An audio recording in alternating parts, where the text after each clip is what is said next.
Throughout the late 1980s and 90s, rumors of a massive bodybuilder called Purple Aki began to surface in the northwest of England. According to the allegations, Purple Aki would supposedly walk the streets of Liverpool hunting down young muscular men and rugby players and oddly ask them if he would let them feel their muscles. If they complied, he would allegedly squeeze their muscles for much longer than was considered socially acceptable and would then ask them to perform squats so he could feel their quad muscles. What the fuck? Some teenagers reported that Purple Aki even went as far as to ask them to pose for him and often offered exercise and nutrition advice for those who gave him the time.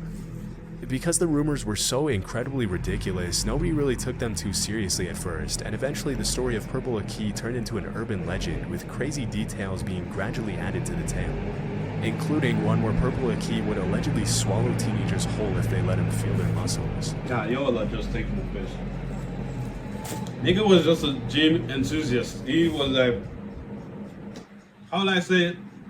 You know when you're doing something and you admire other people doing the same thing, and then you like go to look at their work and admire their work and like talk about some swallow kids' souls. That's crazy.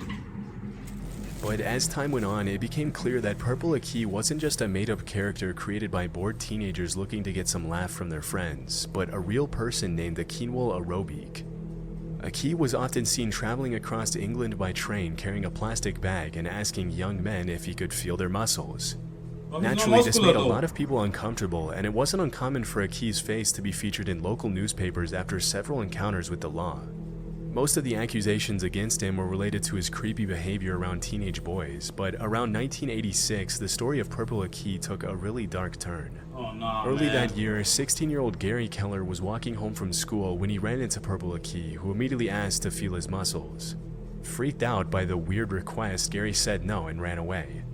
Later that same year, Aki followed Gary to a local outdoor swimming pool, and when the teenager noticed, he ran to New Brighton train station and jumped onto the railroad tracks to get away from Aki.